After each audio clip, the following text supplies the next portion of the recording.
आज हम करेंगे मैथ्स क्लास 10 की review exercise 17। Chapter number unit number 17 की है रिव्यू एक्सरसाइज नंबर 17। ये थोड़े से जो होंगे हमें इसको सॉल्व करना होगा, बगैर सॉल्व करे ये नहीं होंगे, ठीक है। तो जहाँ जहाँ सॉल्व करने की जरूरत होगी वहाँ मैं आपको सॉल्व करके बताऊंगी। पहला है चूज द करेक्ट ऑप्शन, हमने करने इसमें सारे। पहला है हमारा which one is subset of N. N क्या होते हैं? एन होते हैं नेचुरल नंबर। तो इन्होंने कहा है इनमें से कौन सा है जो कि सबसेट है नेचुरल नंबर का। तो Z होता है इंटीजर, Q होता है रैशनल नंबर, E होता है इवन नंबर और P होता है prime number. Set of natural number क्या होता है? 1 2 3 4, जितना भी अनलिमिटेड हम बना लें, ठीक है।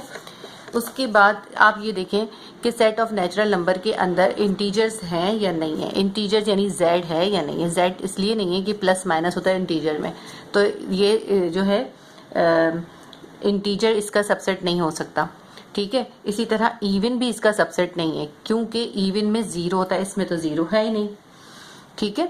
तो इवन भी नहीं होगा। फिर हमारे पास रह जाता है रैशनल नंबर। रैशनल नंबर में जो होते हैं वो तो फ्रैक्शन में होते हैं, इसमें फ्रैक्शन में भी नहीं होते। तो जो रैशनल नंबर भी इसका सबसेट नहीं है। तो प्राइम नंबर है सिर्फ वाहिद जो इसका सबसेट है, ठीक है। तो इसके अंदर हमारे पास ऑप्शन में आंसर आएगा डी ऑप्शन है प्राइम नंबर का। सेकेंड है हमारे पास टेबुलर फॉर्म ऑफ ए। ये देखें tabular form of A is equals to X such that X member है या belongs to integers and X square is equals to 25। X square की वैल्यू दी है 25, ये हमने एक्सरसाइजेस वगैरह में भी किया था। तो आप इसकी एक्स स्क्वायर की वैल्यू निकाल कर देख लीजिए। X square is equals to 25 है, तो दोनों पे अंडर रूट कर देंगे तो एक्स सिंगल हो गया, स्क्वायर से अंडर रूट खत्म हो गया और 25 का सिंगल होकर 5 बाहर आ गया, ठीक है। और इंटीजर्स है, इंटीजर्स में प्लस माइनस में होता है, तो हम लिख देंगे -5 एंड +5। ये हमारा जो आंसर आ गया -5 एंड +5, ठीक है। क्योंकि ये इंटीजर्स थे इसलिए हमने माइनस और प्लस में लिखा है। नेक्स्ट हमारा है for two set A and B if O A is equals to O B then. तो अब आपको ये बताना है कि दो सेट्स हैं O A is equals to O B के, अगर क्या ये दोनों अगर इक्वल है तो इनको कैसे लिखेंगे। अब ये देखिए ओ जो है ना, ये इन्होंने सेट ए के मेंबर्स बताए, यानी सेट ए के मेंबर्स ओ हैं, ये सपोज किया हुआ है, और सेट बी के मेंबर्स भी ओ हैं और दोनों इक्वल हैं, ठीक है। इनकी तादाद इक्वल है। आपको पता है ना, जब दो सेट्स में इनकी तादाद इक्वल होती है, सेम होती है दोनों की तादाद, तो उसको हम क्या कहते हैं? Equivalent set. तो A is will be equivalent set of B. अब इसके ऑप्शन में इन्होंने कहीं भी हमें ये वाला ऑप्शन नहीं दिया और मिस प्रिंट हुआ हुआ है ए और बी लिखा हुआ है सी में। तो सी के अंदर आप इक्विवेलेंट सेट का साइन बना लीजिए, इक्विवेलेंट सेट का साइन बना लें और इसमें सी जो है मार्क होगा, ठीक है। इसके बाद नेक्स्ट क्वेश्चन है हमारा X such that X belongs to natural number and X is lesser than 1। Natural number लिखने आपने लेसर देन 1। आप बताएं नेचुरल नंबर ही 1 से शुरू होते हैं। अभी अभी हमने सेट नेचुरल नंबर का लिखा था, जब नेचुरल नंबर 1 से शुरू होते हैं तो लेसर देन 1 से छोटा यानी 0 तो आ ही नहीं सकता नेचुरल नंबर में। तो हमारे पास अगर हम ऐसा सेट लिखें जिसमें हम नेचुरल नंबर लिखें और 1 से छोटे लिखें तो हमारे पास क्या सेट बनेगा? खाली सेट बनेगा, एम्प्टी सेट। तो इसमें सी ऑप्शन हमारा आंसर आएगा एम्प्टी सेट का, ठीक है। उसके बाद हम देखते हैं हमारे पास है set A is equals to 1 2 3 4 and set B is equals to 2 4 6 then A symmetrical difference B will be equals to. इन्होंने हमें एक सेट ए दिया एक बी दिया, इनका सिमेट्रिकल डिफरेंस हमें निकालना है। आपको पता है ना सिमेट्रिकल डिफरेंस हम कैसे निकालते हैं? दोनों के सेम वालों को हम काट देते हैं। 2 इसमें भी है इसमें भी है, काट दीजिए। 4 इसमें भी है इसमें भी है, काट दीजिए। अब इसके पास क्या बचा? 1 और 3 और यहाँ बचा 6, तो इनको एक साथ लिख लेते हैं। सिमेट्रिकल डिफरेंस वैसे ही निकालते हैं, सेम मेंबर्स को काट देते हैं और जो सेम नहीं होते उनको हम एक साथ लिख लेते हैं। अब इसमें बचा 1 और 3, इधर बचा 6, तो हमारे पास सेट बन जाएगा 1 3 6। 1 3 6 का ऑप्शन किधर है? हमारे पास डी में ऑप्शन है, तो हम इसके डी को टिक कर देंगे, ठीक है। अभी एक दफ़ा और मैं आपको रिव्यू करवा देती हूँ। नंबर 1 में हमारे पास आंसर आया था कि एन का सबसेट जो होता है वो क्या होता है? प्राइम नंबर होता है, तो हमने डी को टिक करा है, ठीक है। नंबर 2 में हमारे पास आंसर आया था -5 एंड +5। नंबर 3 में हमारे पास आंसर आया था A is equivalent set of B, C को हमने टिक किया था इसमें, ठीक। नंबर 4 में हमने एम्प्टी सेट को टिक करा और नंबर 5 में हमने 1 3 6 जो कि डी है हमारा उसको टिक करा। उसके बाद हम देखते हैं नंबर 7। नंबर 7 में क्या है? Which operation is not commutative. इनमें से कौन सा ऑपरेशन है जो कॉम्यूटेटिव नहीं है? ये मैं आपको सॉल्व करके दिखाऊंगी। कॉम्यूटेटिव में दो सेट होंगे, उनका हम यूनियन करें, जैसे ए यूनियन बी। तो वो इक्वल आ जाएगा बी यूनियन ए के, ठीक है ना। तो ये तो यूनियन तो कॉम्यूटेटिव है। फिर हम देखते हैं इंटरसेक्शन भी हो जाता है इसमें कॉम्यूटेटिव में, A intersection B, B intersection A. अगर हम ए का और बी का इंटरसेक्शन करें या बी का और ए का करें तो आंसर सेम आएगा, तो ये भी कॉम्यूटेटिव है। उसके अलावा ए डेल्टा बी करें या बी डेल्टा ए करें, या यूं कह लें ए सिमेट्रिकल डिफरेंस बी निकालें या बी सिमेट्रिकल डिफरेंस ए निकालें, उसका आंसर भी हमारे पास इक्वल आएगा। लेकिन अगर हम ए में से बी को निकालें और बी में से ए को निकालें तो हमारा आंसर इक्वल नहीं आएगा। हमसे यही पूछा था इनमें से कौन सा है जो कि कॉम्यूटेटिव नहीं है, तो हमारा आंसर कौन सा है, ये वाला आंसर है डिफरेंस वाला। मैं आपको इसको शो करके दिखाती हूँ कैसे। देखिए अगर हमारे पास सेट ए है 1 2 3 एंड 4, ठीक, और सेट बी है हमारे पास 2 एंड 3 एंड एक और ले लेते हैं 5। तो अब जरा ए में से बी को निकालें, तो ए में से बी को निकालें तो हमारे पास आंसर क्या आएगा, यानी ए में बी वाले निकालने हैं तो 1 3 निकाल दें तो आपके पास आंसर आ जाएगा 1 2 और 3 निकाल देंगे, आपके पास आंसर आ जाएगा 1 एंड 4। अब बी में से ए निकालें, डिफरेंस निकाल लें ना हम। अब बी में जो ए वाले सेम है वो माइनस कर दें, तो बी में ए वाले क्या है 2 और 3 है, 2 और 3 को निकाल दिया, आपका आंसर आ गया 5। देखिए आपका आंसर, एक आंसर ये है एक आंसर ये, दोनों आंसर डिफरेंट है, तो इसमें कॉम्यूटेटिव प्रॉपर्टी अप्लाई नहीं होती। लेकिन इन्हीं सेटों का आप ए यूनियन बी करें, बी यूनियन ए करें, यूनियन हो जाएगा और उसमें इक्वल आएगा। इसी तरह सिमेट्रिक डिफरेंस करें तो भी इक्वल आएगा। देखिए मैं आपको सिमेट्रिक डिफरेंस करके दिखाती हूँ। इन्हीं दोनों का आप ए डेल्टा बी करें तो ए और बी के सेम कौन से हैं, 2 3 काट दें, 1 4 और 5 आंसर आ जाएगा। क्या आ जाएगा, 1 4 और 5। अब आप बी डेल्टा ए करें तब भी सेम यही आंसर आएगा 1 4 और 5, क्योंकि सेम काट देंगे तो 1 4 एंड 5 ही आंसर आएगा। तो हमारे पास इसका इस ब्लैंक का आंसर क्या बना, हमारे पास इस ब्लैंक का आंसर बना डिफरेंस, और जो है सी पे, ठीक है। इनमें से कौन सा ऑपरेशन है जिसमें कम्यूटेटिव प्रॉपर्टी अप्लाई नहीं होती, वो है डिफरेंस। सिमेट्रिक डिफरेंस में भी होता है, यूनियन में भी होता है, इंटरसेक्शन में भी होता है, सिर्फ डिफरेंस में नहीं होती। इसके बाद हम नेक्स्ट देखते हैं, ये तो हमारा हो गया 6। अब हम करेंगे 7। X such that X belongs to prime number and X is the member of Q, यानी कि एक ऐसा सेट है जिसके मेंबर्स कौन से हैं, P यानी प्राइम नंबर है और Q यानी रैशनल नंबर है। तो उसको हम कैसे लिखेंगे, तो इसका मतलब है P एंड रैशनल नंबर एक साथ है, तो हम लिख देंगे P यूनियन Q, ठीक है ना। इन्होंने एंड लिखा है ना, ये एंड का साइन बनाया है। इन्होंने कहा एक सेट ऐसा है जिसका मेंबर P भी है और Q भी है, तो एंड Q और Q भी है, तो फिर P and Q, P union Q है। इसका मतलब इस सेट के अंदर क्या आएगा, P यूनियन Q आएगा, यानी कि प्राइम नंबर भी होंगे और रैशनल नंबर भी होंगे, ठीक है। इसका आंसर आ जाएगा हमारा B। इसके बाद हम देखते हैं 8। X such that X belongs to universal set, कहते हैं एक यूनिवर्सल सेट है and X is not the member of A intersection B. ये जो है ना, ये देखें, ये मेंबर होता है और ये है मेंबर नहीं है, बिलोंग्स नहीं करता, यानी इसके अंदर जो आंसर आना है वो ए इंटरसेक्शन बी नहीं होना। अब आप इसके लिए कोई सपोज करें, फिर 2 सेट सपोज करेंगे इसके अंदर। जैसे अगर हमने एक यूनिवर्सल सेट सपोज करा, हम यूनिवर्सल सेट हमने लिया 1 2 3 4 एंड 5, ठीक है। एक सेट हमने ले लिया 2 एंड 3 और एक सेट हमने ले लिया बी ले लेते हैं हम 4 एंड 2, ठीक है। अब ये देखते हैं हम कि इनमें से कौन सा, इन्होंने कहा है ए और बी का जो इंटरसेक्शन है वो इसमें नहीं आना चाहिए आंसर सेट के अंदर। तो आप ये देखें ए और बी का इंटरसेक्शन करें, क्या आ रहा है हमारे पास आ रहा है 2।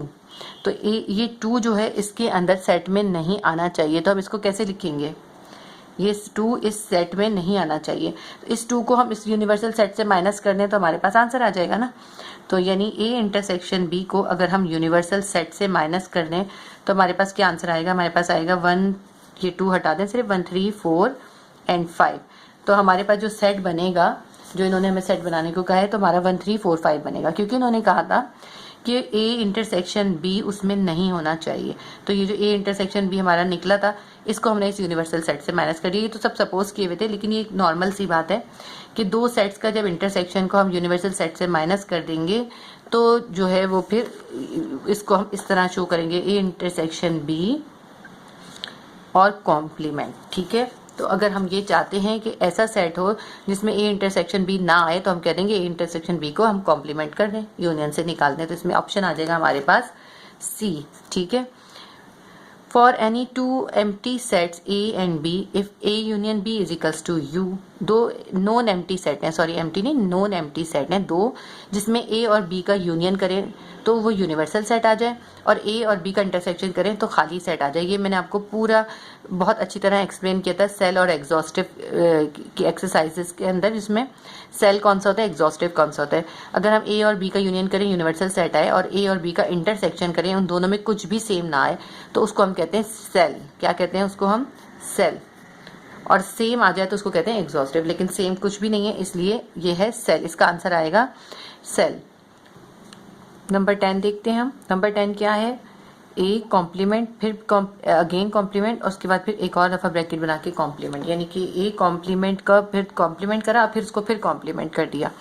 तो इसका आंसर क्या आएगा? इसके लिए आपको सपोज करना पड़ेगा कोई एक सेट। ठीक है, हमने अब एक सपोज करेंगे हम एक यूनिवर्सल सेट, तो फिर उससे पता चलेगा क्या आंसर आएगा। यूनिवर्सल सेट सपोज कर लेते हैं हम, सब कुछ 1 2 3 से ही आसान तरीके से कर रहे हैं ना, 1 2 3 4 है, सही है। और सेट ए जो है हमारे पास है 2 और 3 है। ये एक सपोज किया है, ऐसे ही आप कुछ भी सपोज कर सकते हैं। तो अब जब आप ए कॉम्प्लीमेंट निकालेंगे, यानी 2 3 को यू से माइनस कर देंगे, तो आपके पास आंसर क्या आ जाएगा? 1 और 4। ठीक है, ये हमारे पास ए कॉम्प्लीमेंट आ गया। अब इस ए कॉम्प्लीमेंट को दोबारा यू से निकाल दें। ठीक है, इस सेट यू में क्या थे? 1 2 3 4 थे, 1 4 निकाल दिया अब आपने, तो आपके पास क्या आंसर आ जाएगा? अब आपके पास आ जाएगा 2 3 वापस आ जाएगा। 1 4 निकल गया, 2 3 आ गया। अब इसको इन्होंने कहा, इसको फिर अगेन कॉम्प्लीमेंट, इस कॉम्प्लीमेंट को कॉम्प्लीमेंट करा, फिर इसको एक बार फिर कॉम्प्लीमेंट कर दें। अब आप 2 3 को फिर वापस से यू से माइनस कर दें, तो आपके पास क्या बच जाएगा? 1 4 बच जाएगा। तो आपका आंसर क्या आया है? आपके ब्लैंक में पूछा है कि इस तरह जब आप इसको तीसरी दफा कॉम्प्लीमेंट करेंगे तो क्या आंसर आएगा? तो आपका आंसर आया 1 4। 1 4 इसमें से किसका आंसर है? ए कॉम्प्लीमेंट का। यानी एक बार कॉम्प्लीमेंट करने से जो आंसर आएगा वो तीसरी बार भी कॉम्प्लीमेंट करने से, थर्ड टाइम कॉम्प्लीमेंट करने से भी वही आंसर आएगा। फर्स्ट टाइम कॉम्प्लीमेंट करा, फिर सेकंड टाइम कॉम्प्लीमेंट करा, फिर थर्ड टाइम कॉम्प्लीमेंट करा, तो जो फर्स्ट टाइम का आंसर था वही थर्ड टाइम का आंसर है। तो यही आपकी ब्लैंक का आंसर है। ब्लैंक का आंसर क्या आएगा? ए कॉम्प्लीमेंट इसका आंसर है। तो हम इसमें क्या मार्क करेंगे? ए कॉम्प्लीमेंट, यानी कि बी इसमें आंसर आएगा हमारा, हम बी को मार्क करेंगे। इसके बाद हम देखते हैं 10 हो गया, 11 देखते हैं। A is the superset of B then A union B, क्या आएगा? यानी कि अगर दो सेट हैं, एक सेट ए है एक बी है, और ए जो है वो सुपर सेट है बी का। सुपर सेट का मतलब क्या है? बी जो है उसके ही बना है। जैसे अगर सेट ए 1 2 3 है तो इसी से बना है सेट बी, बी इसका पार्ट है। ठीक है, और ये ज्यादा होगा, इसमें कम होगा लाजमी तौर पे, इसलिए सुपर है। तो ए जो है 1 2 3 है और बी है सिर्फ 2 3, ये इसका ए जो है सुपर सेट है। तो इन्होंने ये पूछा है कि अगर हम ए और बी का यूनियन कर दें तो क्या होगा? आप देखें, ए 1 2 3 है, बी 2 3 है। जब आप ए के अंदर बी यूनियन करते हैं तो आपके पास क्या आएगा? वही 1 2 3 आएगा ना, जो सेट ए है वही आएगा। तो आपके पास आंसर क्या आएगा? सेट ए ही आंसर आएगा। यानी अगर कोई सुपर सेट है उसके अंदर आप उसका सबसेट को प्लस करेंगे तो वही सेट सुपर सेट ही आंसर आता है। मार्क करेंगे ए को। ए हमारे पास है ऑप्शन ए में ही। ठीक है, इसके बाद हम देखते हैं number 12। In Venn diagram dash is use to represent universal set. Venn diagram जब हम बना रहे होते हैं तो हम यूनिवर्सल सेट को किससे रिप्रेजेंट करते हैं? आपको पता है, हम एक रेक्टेंगुलर बॉक्स बनाते हैं, इसकी तो हम पूरी एक्सरसाइजेस करके आए, ये सबको ही आता होगा। रेक्टेंगल से हम रिप्रेजेंट करते हैं, और जो छोटे सेट होते हैं ए बी, उनको हम सर्कल से करते हैं। इसके बाद नेक्स्ट क्वेश्चन हमारा है 13। If x, 6 will be equals to 2, y minus 6 then x plus y। तो ये जैसे हमने ऑर्डर्ड पेयर निकाले थे लास्ट एक्सरसाइज में, उसी तरह हम निकालेंगे। देख लेते हैं, इसको सॉल्व करना पड़ेगा।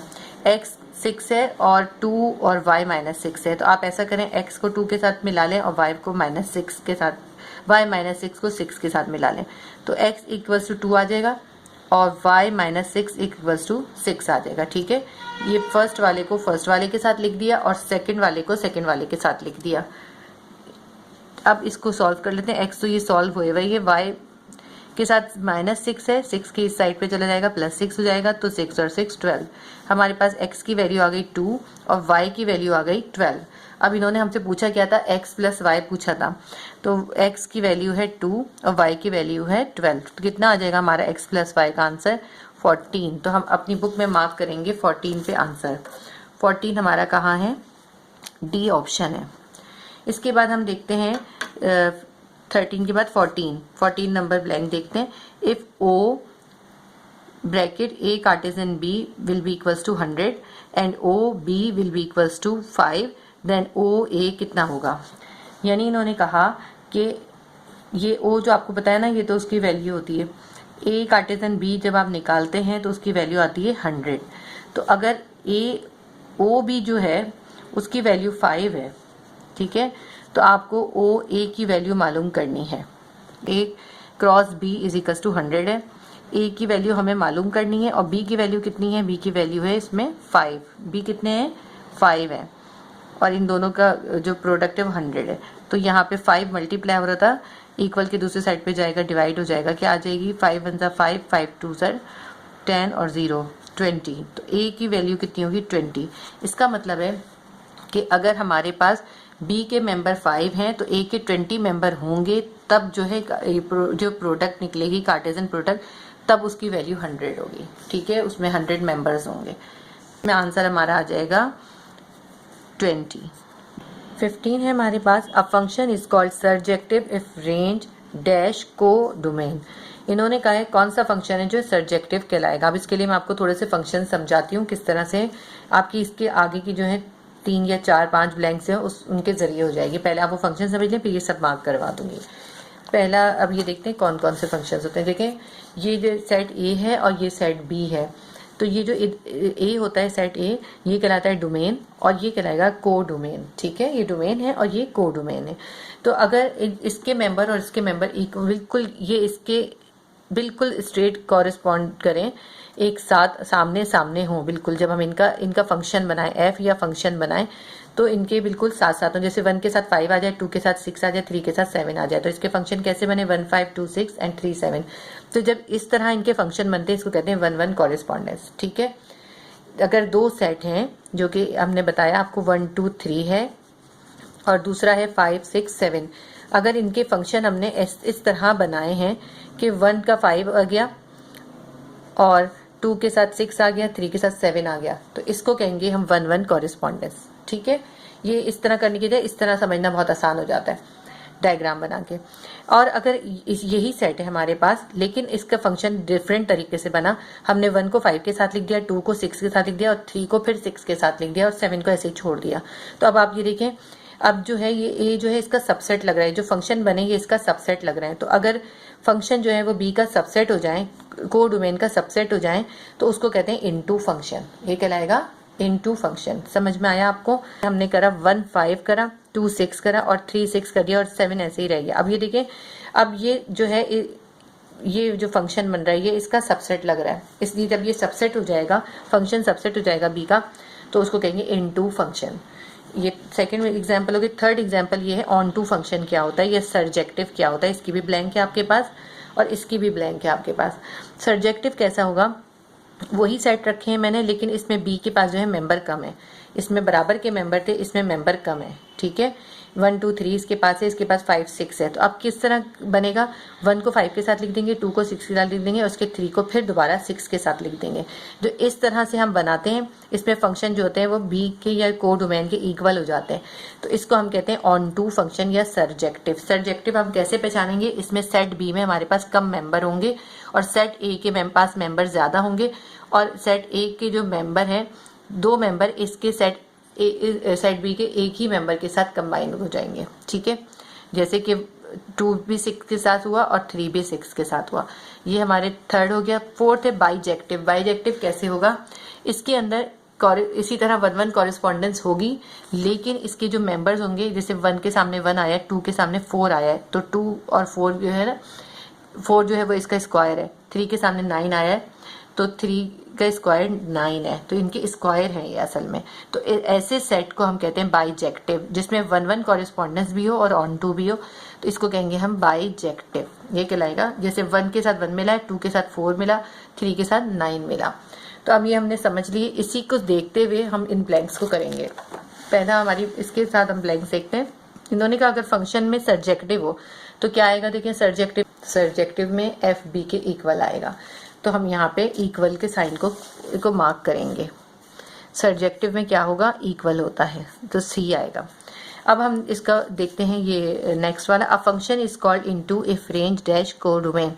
फंक्शन को इनटू कब होगा, इनटू कब कहलाएगा, जब वो सबसेट होगा। फंक्शन जब सबसेट होगा कोडोमेन यानी बी का, ये रहा इनटू, जब फंक्शन सबसेट होगा बी का। ठीक है, ये देख लें, तो इधर क्या आंसर आएगा, सबसेट का आंसर आएगा, आंसर बी। ब्लैंक 17 है हमारे पास। Which one is a function. इन्होंने हमें 3 सेट दिए हैं, एक ए है, एक बी है और सी है। इनके तीनों सेट्स में पूछा है कि इनमें से कौन से फंक्शन है, और इन्होंने चौथा जो हमें डी में दिया है वो दिया है नन ऑफ दी, इसमें से कोई भी फंक्शन नहीं है, तो ये बताने हमने। तो मैं इन तीनों सेट्स का आपको फंक्शन बनाना सिखाती हूँ और फिर बताते हैं कि इसमें से कौन से सेट जो है वो फंक्शन है और नहीं है। देखिए फंक्शन कैसे बनता है। एक सेट ए है, इसमें 1 2 3 है हमारे पास। एक सेट बी है, ए बी सी डी, ये मैंने अपने पास से सपोज करें। तो अब ये देखें, इसका ए का हमने बी के साथ फंक्शन बनाना है, एफ का मतलब है फंक्शन, तो हमने ए का बनाना है बी के साथ, तो ए जो है वो डोमेन होगा और जिसके साथ बना रहे होते हैं वो कहलाता है को डोमेन। अब ए का 1 जो है वो ए के, इसके बी के ए के साथ मिला, स्मॉल बी के साथ ए के साथ, 2 जो है उसने बी के साथ मिला और 3 जो है वो सी के साथ मिला। तो ये जो बनाना, इसमें बेशक बी में को डोमेन में 1 बच गया, तब भी ये कहलाएगा फंक्शन। ये क्या कहलाएगा, फंक्शन। लेकिन अगर इसका 3 जो है यानी कि ए का कोई भी मेंबर एक और बार बी के किसी मेंबर के साथ मिलेगा तो फिर वो नो फंक्शन हो जाएगा, नॉट फंक्शन। यानी कि डोमेन वाला सिर्फ एक बार ही को डोमेन के साथ फंक्शन करेगा, 2 बार नहीं करेगा। ठीक है, रिपीट नहीं होगा। यानी कि जो हमारा सेट के अंदर पहला मेंबर आ रहा होगा वो हमारा डोमेन का होता है और जो दूसरा आ रहा होता है वो होता है को डोमेन का। तो डोमेन वाला जो मेंबर है वो एक बार दूसरे के साथ एक ही बार फंक्शन करेगा, 2 बार नहीं करेगा। लेकिन जो ये को डोमेन है ये 2 बार फंक्शन कर सकता है। 1 2 3 है और ये हमारे पास है ए और बी, तो ये ए जो है इसके 1 के साथ और इसके 2 के साथ, 2 के साथ इस तरह मिल सकता है और इस तरह भी मिल गया, तो ये भी फंक्शन होगा। यानी कि को डोमेन जो है वो 2 बार तो फंक्शन कर सकता है, लेकिन डोमेन सिर्फ एक बार ही फंक्शन करता है, जैसा कि मैंने आपको ये एग्जांपल बताई। अब जो इन्होंने हमें 3 सेट दिए, ए में, बी में और सी में, मैं उनके सबके फंक्शन दिखाती हूँ आपको। पहले में इन्होंने दिया 2 5 2 7 3 8, तो ये जो शुरू का है ये है डोमेन और ये जो दूसरा है ये है को डोमेन। तो डोमेन वाला हम इस साइड पर लिखेंगे और को डोमेन इधर लिखेंगे और रिपीट करके नहीं लिखते। अब इसका 2 है और 3 है, तो 2 और 3 लिख लिया। 7 और 8, 5 7 8 लिख लिया। अब इसका जब फंक्शन बनाते हैं हम, 2 का 5 के साथ बन गया, 3 का जो है अब 8 के साथ बनाएं या 7 के साथ बनाएं, 1 के साथ ही बनेगा। लेकिन इन्होंने क्या करा हुआ है, इन्होंने इसके अंदर 2 को 7 के साथ भी बनाया हुआ है, ऐसे बनाया हुआ है। हमने आपको बताया डोमेन वाला 2 बार फंक्शन नहीं करता, तो ये नॉट फंक्शन हो जाएगा। इसका आंसर क्या हो जाएगा, नॉट फंक्शन। ये फंक्शन नहीं है। अगर ये फंक्शन होता तो सिर्फ एक बार ही मिलता, जैसे मैंने पहले बनाया हुआ था। इस सेट के हिसाब से ये नॉट फंक्शन है। दूसरा सेट देखते हैं। दूसरा सेट हमें क्या गिवन है, 6 7 7 6 और 6 8। तो पहले वाले जो है आपको पता है वो डोमेन है, तो 6 7 और 6 दोबारा रिपीट है, हम एक ही बार लिखेंगे, 6 और 7 लिख लिया। और को डोमेन क्या है, 7 6 और 8, 7 6 और 8 लिख लिया। ठीक है, अब इन्होंने जैसे बनाया, इन्होंने पहले 6 को 7 से मिलाया है, फिर इन्होंने 7 को 6 से मिलाया है, ठीक है, इस तरह, और फिर 6 को दोबारा 8 से मिला दिया, ऐसे बनाया है। तो फिर ये जो देखें आप, डोमेन वाला 2 बार फंक्शन नहीं करता, तो ये भी नॉट फंक्शन है। डोमेन वाला सिर्फ एक बार ही फंक्शन करेगा। ठीक है, इसके बाद थर्ड देखते हैं। थर्ड में 0 5 6 0 5 6 है, तो 0 6 और 5, ए में क्या आ गया 0 6 और 5, और इसमें क्या आएगा 5 0 और 6, 5 0 और 6। 0 किससे मिल रहा है, 5 से, 6 किससे मिल रहा है, 0 से, 5 किससे मिल रहा है, 6 से। तो ये देखिए हमारा ये है फंक्शन। तो हमारे पास हमारी ब्लैंक का आंसर आ गया, सी आंसर है हमारे पास कि जो है सी सेट जो है वो फंक्शन है। आपको फंक्शन भी इस ब्लैंक के जरिए समझ में आ गए होंगे। मैंने इस तरह इसको एक्सप्लेन करा कि आप इसमें क्वेश्चन नंबर 10 जो 17.5 का है वो भी इसी मेथड से करके देख सकते हैं। 17.5 का क्वेश्चन नंबर 10 इसी मेथड से होगा। तो इसमें हमारे पास मार्क क्या होगा, सी मार्क होगा इसके अंदर। विच वन इज ऑलवेज बाईजेक्टिव, बाईजेक्टिव कौन सा होगा, मैंने अभी आपको करके दिखाया, बाईजेक्टिव जिसमें स्क्वायर हो गया था वो हमेशा 1-1 कॉरेस्पॉन्डेंस होगा, यानी आमने सामने बनेगा। ये इसकी एग्जाम्पल मैं आपको फिर से दिखा देती हूँ, ये है बाईजेक्टिव, आमने सामने 1-1 कॉरेस्पॉन्डेंस होगा, ठीक है। इसके बाद हम देख लेते हैं next, n is the function of r which one is not possible, यानी कि दो सेट हैं, एक सेट नेचुरल नंबर का है और एक सेट रियल नंबर का है, इन दोनों का फंक्शन बन रहा है, तो जो है इनमें से कौन सी चीज नहीं होगी। देखिए नेचुरल नंबर में पॉजिटिव ही होगा, नेगेटिव नहीं होगा, तो इसमें से जिसमें भी नेगेटिव लिखा हुआ है फंक्शन की जगह पे, उसकी जगह पे, डोमेन की जगह पे, वो रॉन्ग हो जाएगा। ये डोमेन है और ये को डोमेन है, तो आप ये देखें डोमेन क्या है, यहाँ पे पॉजिटिव है 5 है, यहाँ पे 7 है, ये भी पॉजिटिव है, यहाँ पे डोमेन नेगेटिव है और यहाँ पे डोमेन पॉजिटिव है। यहाँ -2 जो है ये नॉट पॉसिबल होगा, क्योंकि नेचुरल नंबर है, नेचुरल नंबर पॉजिटिव में होगा, नेगेटिव में नहीं होगा। विच वन, अब इसकी नेक्स्ट हम देख लेते हैं, 20 है ये। विच one is commutative, commutative property कौन सी है, हमें पता है यूनियन भी कम्यूटेटिव होती है, इंटरसेक्शन भी कम्यूटेटिव होती है, डिफरेंस नहीं होती, कार्टेजन नहीं होती, और नन तो नहीं आएगा, और यूनियन इसका आंसर आएगा, ठीक है। उम्मीद करती हूँ आपको सारे आंसर समझ में आ गए होंगे। मैंने आपको सब मार्क भी करा दिए और समझा भी दिए, आपको पसंद आया हो, समझ में आया हो तो प्लीज़ लाइक ज़रूर कीजिएगा, सब्सक्राइब करें, शेयर करें। अल्लाह हाफिज़।